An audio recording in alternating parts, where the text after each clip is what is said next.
ओम श्री परमात्मने नमः। अथ द्वादशोऽध्याय। एकादश अध्याय के अंत में श्री कृष्ण ने बार बार बल दिया कि अर्जुन, मेरा ये स्वरूप जिसे तूने देखा तेरे सिवाय न पहले कभी देखा गया है और न भविष्य में कोई देख सकेगा। मैं न तप से, न यज्ञ से और न दान से ही देखे जाने को सुलभ हूँ, किंतु अनन्य भक्ति के द्वारा अर्थात मेरे अतिरिक्त अन्यत्र कहीं श्रद्धा बिखरने न पाए, निरंतर तैलधारावत मेरे चिंतन के द्वारा ठीक इसी प्रकार जैसा तूने देखा मैं प्रत्यक्ष देखने के लिए, तत्व से साक्षात जानने के लिए और प्रवेश करने के लिए भी सुलभ हूँ। अतः अर्जुन, निरंतर मेरा ही चिंतन कर भक्त बन। अर्जुन, तू मेरे ही द्वारा निर्धारित किए गए कर्म को कर, मतपरम अपितु मेरे परायण होकर कर। अनन्य भक्ति ही उनकी प्राप्ति का माध्यम है। इस पर अर्जुन का प्रश्न स्वाभाविक है कि जो अव्यक्त अक्षर की उपासना करते हैं और जो सगुण आपकी उपासना करते हैं, इन दोनों में श्रेष्ठ कौन है? यहाँ इस प्रश्न को अर्जुन ने तीसरी बार उठाया है। अध्याय 3 में उसने कहा, भगवन, यदि निष्काम कर्मयोग की अपेक्षा सांख्य योग आपको श्रेष्ठ मान्य है तो आप मुझे भयंकर कर्मों में क्यों लगाते हैं? इस पर श्री कृष्ण ने कहा, अर्जुन, निष्काम कर्म मार्ग अच्छा लगे चाहे ज्ञान मार्ग, दोनों ही दृष्टियों से कर्म तो करना ही पड़ेगा। इतने पर भी जो इंद्रियों को हठ से रोककर मन से विषयों का स्मरण करता है वह दंभाचारी है, ज्ञानी नहीं। अतः अर्जुन, तू कर्म कर। कौन सा कर्म करे? तो नियतम कुरु कर्म त्वम, निर्धारित किए हुए कर्म को कर। निर्धारित कर्म क्या है? तो बताया, यज्ञ की प्रक्रिया ही एकमात्र कर्म है। यज्ञ की विधि को बताया जो आराधना चिंतन की विधि विशेष है, परम में प्रवेश दिलाने वाली प्रक्रिया है। जब निष्काम कर्म मार्ग और ज्ञान मार्ग दोनों में ही कर्म करना है, यज्ञात कर्म करना है, क्रिया एक ही है, तो अंतर कैसा? भक्त कर्मों का समर्पण करके इष्ट के आश्रित होकर यज्ञात कर्म में प्रवृत्त होता है, तो दूसरा सांख्य योगी अपनी शक्ति को समझकर अपने भरोसे उसी कर्म में प्रवृत्त होता है, पूरा श्रम करता है। अध्याय 5 में अर्जुन ने पुनः प्रश्न किया, भगवान, आप कभी सांख्य माध्यम से कर्म करने की प्रशंसा करते हैं तो कभी समर्पण माध्यम से निष्काम कर्मयोग की प्रशंसा करते हैं, इन दोनों में श्रेष्ठ कौन है? यहाँ तक अर्जुन समझ चुका है कि कर्म दोनों दृष्टियों से करना होगा, फिर भी दोनों में श्रेष्ठ मार्ग वह चुनना चाहता है। श्री कृष्ण ने कहा, अर्जुन, दोनों ही दृष्टियों से कर्म में प्रवृत्त होने वाले मुझको ही प्राप्त होते हैं, किंतु सांख्य मार्ग की अपेक्षा निष्काम कर्म मार्ग श्रेष्ठ है। निष्काम कर्मयोग का अनुष्ठान किए बिना न कोई योगी होता है और न ज्ञानी। सांख्य योग दुष्कर है, उसमें कठिनाइयां अधिक हैं। यहाँ तीसरी बार अर्जुन ने यही प्रश्न रखा कि भगवान, आप में अनन्य भक्ति से लगने वाले और अव्यक्त अक्षर की उपासना से सांख्य मार्ग से लगने वाले, इन दोनों में श्रेष्ठ कौन है? अर्जुन उवाच, एवं सतत्युक्ता ये भक्तास्त्वा पर्युपास्ते, ये चाप्यक्षरम अव्यक्तम तेषा के योगवित्तमा। एक एवं अर्थात इस प्रकार जो अभी अभी आपने विधि बताई है, ठीक इसी विधि के अनुसार अनन्य भक्ति से जो आपकी शरण लेकर आपसे निरंतर संयुक्त होकर आपको भली प्रकार उपासते हैं, और दूसरे जो आपकी शरण न लेकर स्वतंत्र रूप से अपने भरोसे उसी अक्षय और अव्यक्त स्वरूप की उपासना करते हैं जिसमें आप भी स्थित हैं, इन दोनों प्रकार के भक्तों में अधिक उत्तम योगवेता कौन है? इस पर योगेश्वर श्री कृष्ण ने कहा, श्री भगवान उवाच, मय्यावेश्य मनो ये मां नित्य युक्ता उपास्ते, श्रद्धया पर्योपेतिस्ते में युक्तात्मा मता। 2 अर्जुन, मुझमें मन को एकाग्र करके निरंतर मुझसे संयुक्त हुए जो भक्त जन परम से संबंध रखने वाली श्रेष्ठ श्रद्धा से युक्त होकर मुझे भजते हैं, वे मुझे योगियों में भी अति उत्तम योगी मान्य हैं। ये त्वक्षर्म निर्देश्यम व्यक्तम पर्युपास्ते, सर्वत्र चिंत्यम च कुटस्थम चलम ध्रुवम। 3 संनियम्येन्द्रिय ग्राम सर्वत्र संबोधया, ते प्राप्नुवन्ति मामेव सर्वभूतहिते रता। 4 जो पुरुष इंद्रियों के समुदाय को भली प्रकार संयत करके मन बुद्धि के चिंतन से अत्यंत परे, सर्वव्यापी, अकथनीय स्वरूप, सदा एकरस रहने वाले, नित्य, अचल, अव्यक्त, आकारहित और अविनाशी ब्रह्म की उपासना करते हैं, संपूर्ण भूतों के हित में लगे हुए और सब में समान भाव वाले वे योगी भी मुझे ही प्राप्त होते हैं। ब्रह्म के उपर्युक्त विशेषण मुझसे भिन्न नहीं है, किंतु क्लेशोधिकतरस्ते समव्यक्तासक्त चित्तसाम, अव्यक्ता ही गतिर्दु हम देहवद विर्वाप्यते। 5 उन अव्यक्त परमात्मा में आसक्त हुए चित्त वाले पुरुषों के साधन में क्लेश विशेष है, क्योंकि देहाभिमानियों द्वारा अव्यक्त विषय गति दुख पूर्वक प्राप्त की जाती है। जब तक देह का भान है तब तक अव्यक्त की प्राप्ति दुष्कर है। योगेश्वर श्री कृष्ण सद्गुरु थे, अव्यक्त परमात्मा उनमें व्यक्त था। वे कहते हैं कि महापुरुष की शरण न लेकर जो साधक अपनी शक्ति समझते हुए आगे बढ़ता है कि मैं इस अवस्था में हूँ, आगे इस अवस्था में जाऊंगा, मैं अपने ही अव्यक्त स्वरूप को प्राप्त होऊंगा, वह मेरा ही रूप होगा, मैं वही हूँ। इस प्रकार सोचते प्राप्ति की प्रतीक्षा न करके अपने शरीर को ही सो हम कहने लगता है। यही इस मार्ग की सबसे बड़ी बाधा है। वह दुःखालयम अशाश्वतम में ही घूम फिर कर खड़ा हो जाता है। किंतु जो मेरी शरण लेकर चलता है वह ये तू सर्वाणि कर्माणि मयि सन्न्यस्य मत्प्रा अनन्येनैव योगेन मां ध्यायन्तोपास्ते। 6 जो मेरे परायण होकर संपूर्ण कर्मों अर्थात आराधना को मुझ में अर्पण करके अनन्य भाव से योग अर्थात आराधना प्रक्रिया के द्वारा निरंतर चिंतन करते हुए भजते हैं। तेषामः समुद्धर्ता मृत्यु संसार सागरात् भवामि न चिरात् पार्थ मयि आवेशित चित्त साम। 7 केवल मुझ में चित्त लगाने वाले उन भक्तों का मैं शीघ्र ही मृत्यु रूप संसार सागर से उद्धार करने वाला होता हूँ। इस प्रकार चित्त लगाने की प्रेरणा और विधि पर योगेश्वर प्रकाश डालते हैं। मयि एव मन आधत्स्व मयि बुद्धि निवेशय निवसिष्यसि मयि एव अत ऊर्ध्वम न संशय। 8 इसलिए अर्जुन तू मुझ में मन लगा, मुझ में ही बुद्धि लगा, इसके उपरांत तू मुझ में ही निवास करेगा, इसमें कुछ भी संशय नहीं है। मन और बुद्धि भी न लगा सके तब अर्जुन ने पीछे कहा भी है कि मन को रोकना तो मैं वायु की तरह दुष्कर समझता हूँ। इस पर योगेश्वर श्री कृष्ण कहते हैं अत चित्तम समाधातुं न शकोषि मयि स्थिरम अभ्यासयोगेन ततो मामिच्छाप्तुं धनंजय। 9 यदि तू मन को मुझ में अचल स्थापित करने में समर्थ नहीं है तो हे अर्जुन योग के अभ्यास द्वारा मुझे प्राप्त होने की इच्छा कर। जहाँ भी चित जाए वहां से घसीटकर उसे आराधना चिंतन क्रिया में लगाने का नाम अभ्यास है। यदि यह भी न कर पाए तो अभ्यासप्यस्मर्थोसि मत कर्म परमो भाव मदर्थमपि कर्माणि कुर्वन् सिद्धिं वाप्स्यसि। 10 यदि तू अभ्यास में भी असमर्थ है तो केवल मेरे लिए कर्म कर अर्थात आराधना करने में तत्पर हो जा। इस प्रकार मेरी प्राप्ति के लिए कर्मों को करता हुआ तू मेरी प्राप्ति रूपी सिद्धि को ही प्राप्त होगा। अर्थात अभ्यास भी पार न लगे तो साधना पथ में लगे भर रहो। अथेतप्यशक्तोसि कर्तुं मद्योगमाश्रित सर्वकर्म फल त्याग तत् कुरु यतात्मवान्। 11 यदि इसे भी करने में असमर्थ है तो संपूर्ण कर्मों के फल का त्याग कर अर्थात लाभ हानि की चिंता छोड़कर मद्योग के आश्रित होकर अर्थात समर्पण के साथ आत्मवान महापुरुष की शरण में जा। उनसे प्रेरित होकर कर्म स्वत होने लगेगा।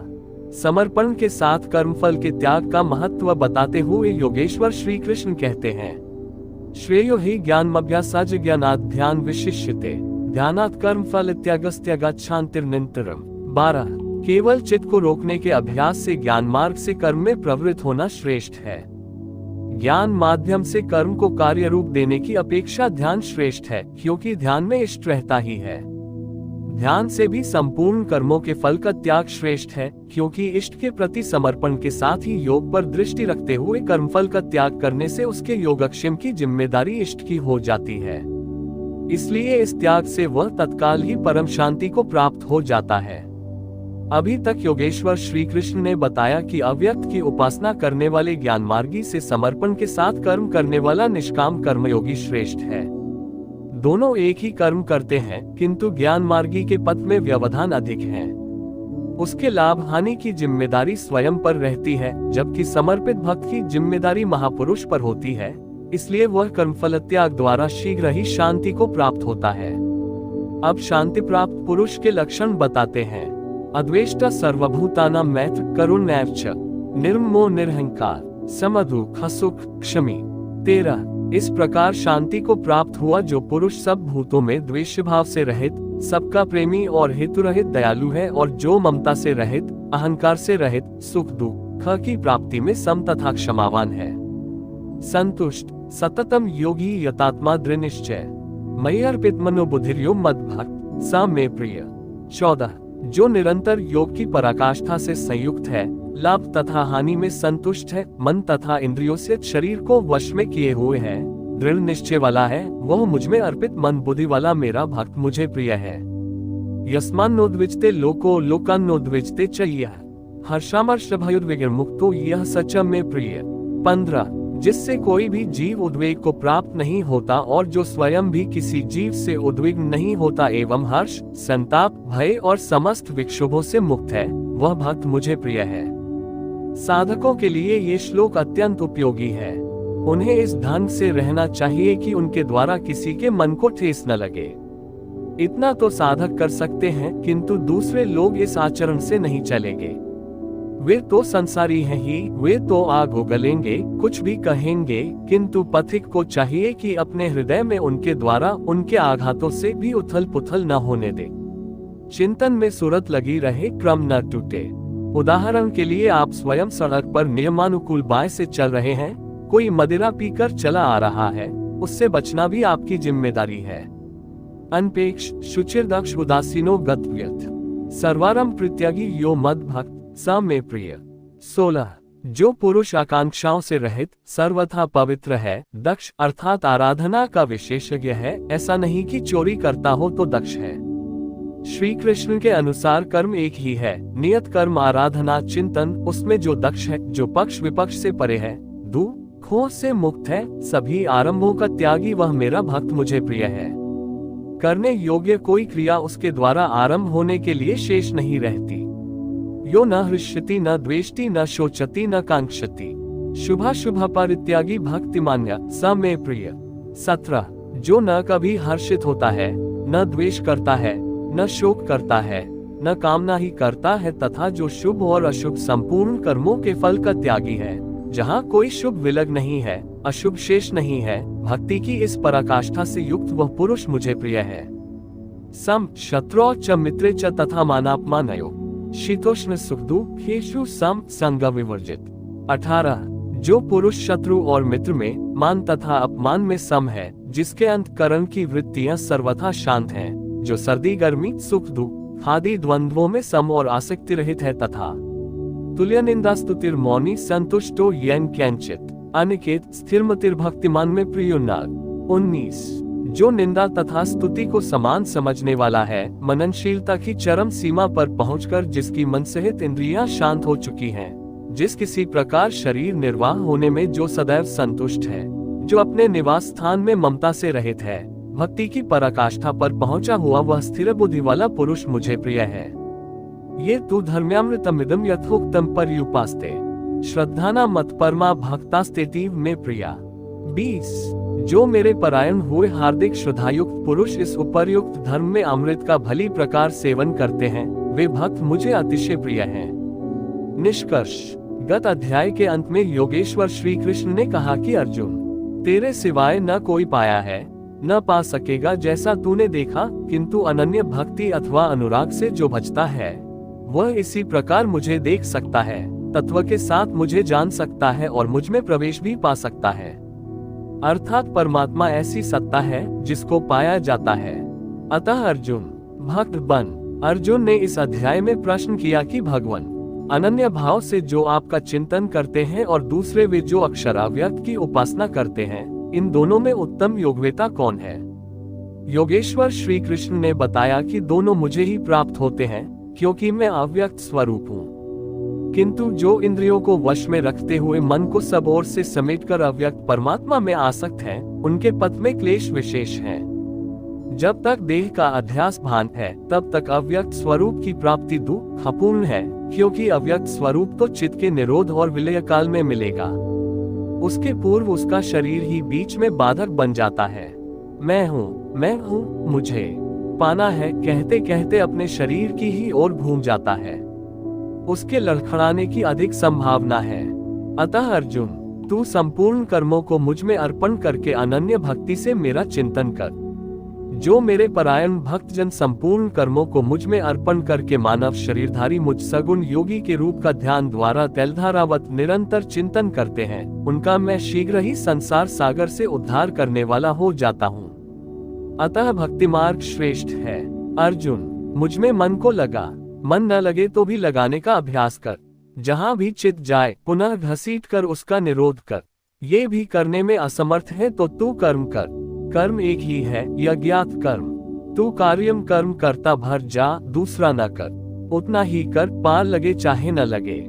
यदि यह भी करने में असमर्थ है तो स्थित प्रज्ञ आत्मवान तत्वज्ञ महापुरुष की शरण होकर संपूर्ण कर्म फलों का त्याग कर। ऐसा त्याग करने से तू परम शांति को प्राप्त हो जाएगा।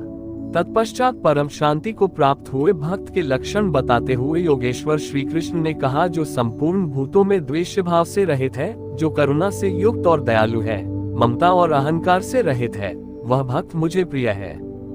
जो ध्यान योग में निरंतर तत्पर और आत्मवान आत्मस्थित है, वह भक्त मुझे प्रिय है। जिससे न किसी को उद्वेग प्राप्त होता है और स्वयं भी जो किसी से उद्वेग को प्राप्त नहीं होता, ऐसा भक्त मुझे प्रिय है।